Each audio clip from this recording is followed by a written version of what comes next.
En Alimento para el Alma, un mensaje extraído de las Santas Escrituras.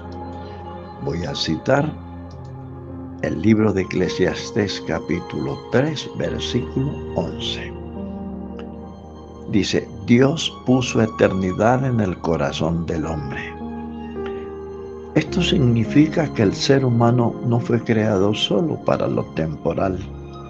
Tiene conciencia de trascendencia, tiene un buen sentido y un propósito de permanecer aún después de la muerte. Anhela algo que va más allá de la vida. Esa eternidad interior es parte de la imagen de Dios en cada uno de nosotros.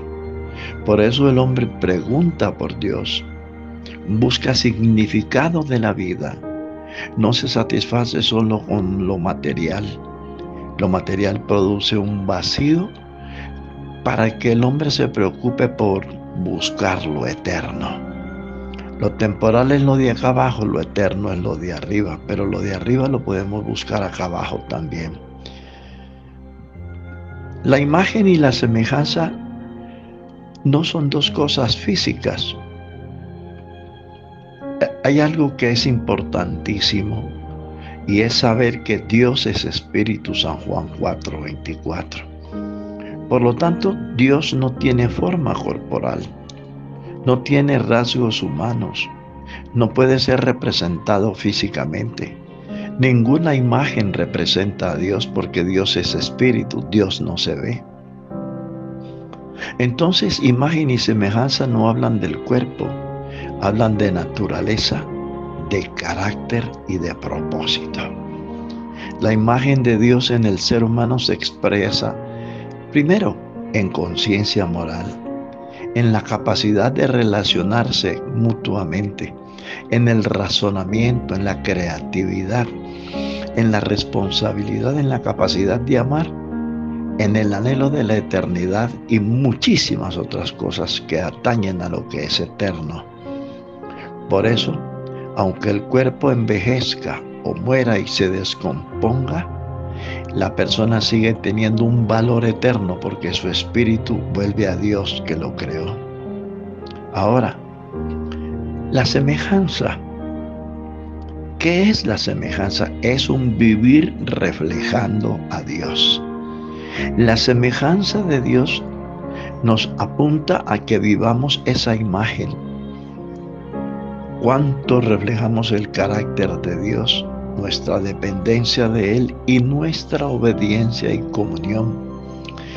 La imagen, hermanos queridos, amables oyentes, la imagen permanece. La semejanza se distorsiona con el pecado. ¿Por qué entonces Dios tomó forma humana? Aquí entra una verdad trascendental, gloriosa, sublime del Evangelio. Dios no se hizo humano porque tuviera forma humana, sino porque quiso acercarse a nosotros. Eso lo explica la carta a los Hebreos en su capítulo 2, verso 14. Por cuanto los hijos participaron de carne y sangre, Él también participó de lo mismo para destruir por medio de la muerte al que tenía el imperio de la muerte. Tenía porque ya no lo tiene. Ahora, Jesucristo nunca dejó de ser Dios, el Dios único y verdadero.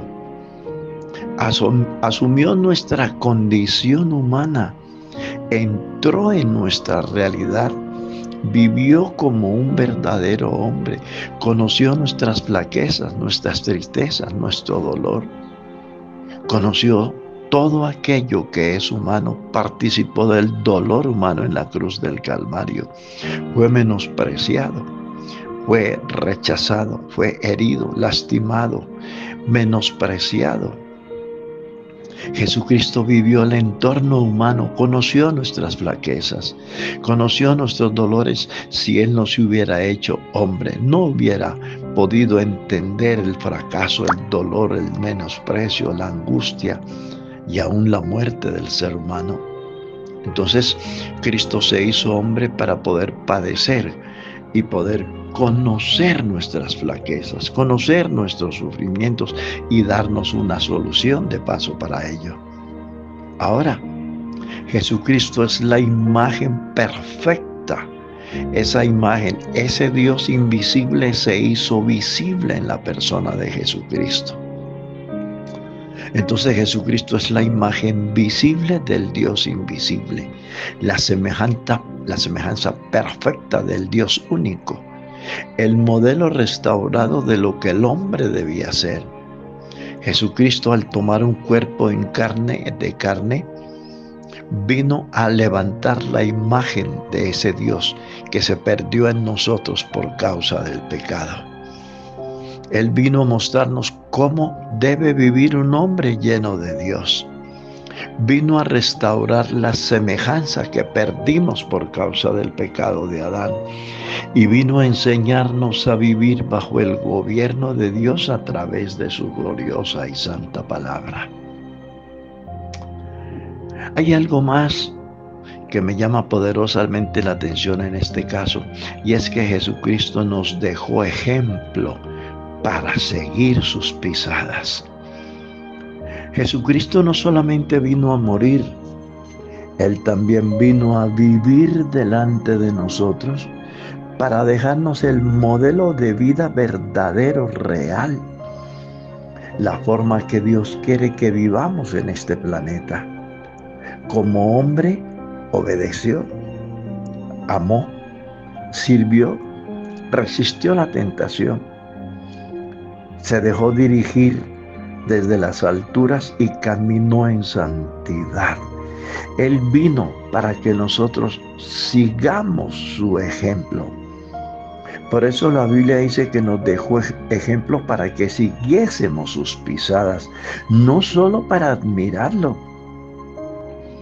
Vivimos en una sociedad donde, entre comillas, admiran a Jesucristo, pero no siguen sus huellas, no siguen sus pisadas. Él vino para dejarnos un ejemplo de cómo debe ser la vida del hombre en este planeta. Ahora, Cristo nos deja una conexión profunda relacionada con la eternidad, con la imagen y con la encarnación de Dios en Cristo.